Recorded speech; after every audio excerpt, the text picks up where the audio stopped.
गंगोह को सहारनपुर की राजनीतिक राजधानी भले कहा जाता है, लेकिन देवबंद का अपना अलग महत्व है। देवबंद की अपनी अलग पहचान है।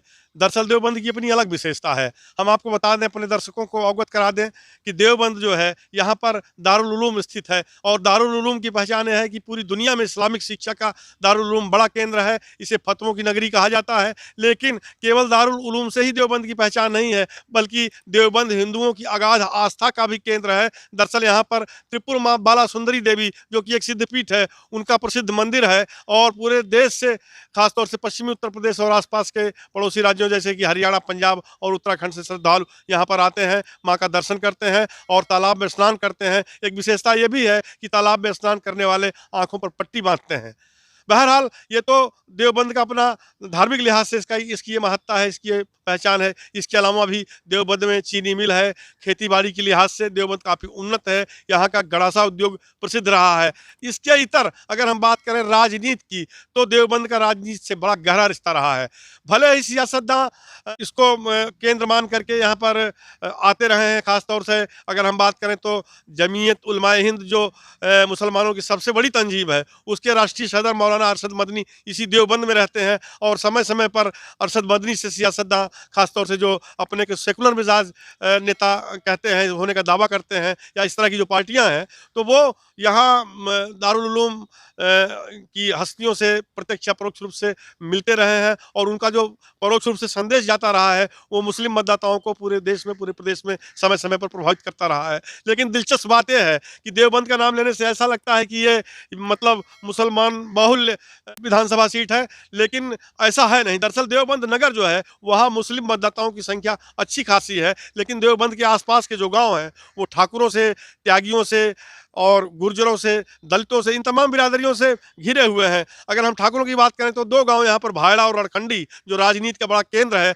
यहाँ 10-10 हज़ार से ज़्यादा मतदाता हैं। फिलहाल अब जबकि चुनाव 2022 सिर पर है, तो देवबंद सभी राजनीतिक दलों के केंद्र में है। अभी थोड़े दिनों पूर्व 4 जनवरी को सूबे के मुखिया योगी आदित्यनाथ यहाँ पर आए थे, और उन्होंने एटीएस ट्रेनिंग सेंटर का बाकायदा उसकी संग बुनियाद रखी, और यहाँ पर करीब 2 साल में यह बनकर तैयार होगा। फिलहाल देवबंद में अगर हम आज़ादी के बाद सन 52 से जो भी चुनाव हुए हैं, उस पर नज़र डालते हैं, तो अतीत का व्यतीत इस बात का गवाह है कि देवबंद में अब तक केवल 3 बार ऐसा हुआ जब गैर राजपूत चुने गए हों विधायक, वरना हमेशा यहाँ से ठाकुर बिरादरी का दबदबा रहा है। सन 77 में जब इंदिरा गांधी के विरोध में पूरे देश में जनता पार्टी की लहर थी, उस समय मौलवी उस्मान यहाँ पर जनता पार्टी के टिकट पर चुने गए थे। वो इसके बाद फिर सन 2007 के चुनाव में मनोज चौधरी बहुजन समाज पार्टी के टिकट पर राजेंद्र राणा को उन्होंने हरा दिया था, और वो गुर्जर बिरादरी से हैं।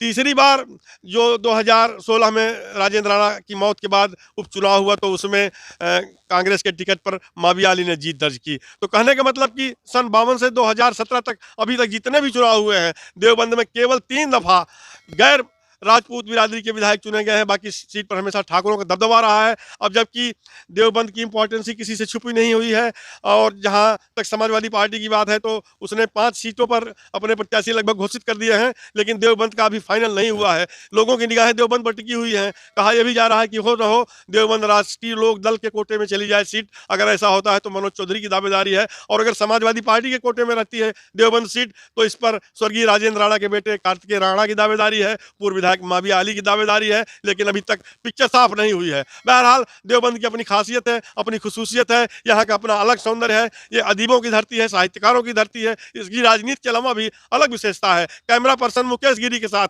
मैं अवनिंद्र कमल, जनवाणी न्यूज, सहारनपुर।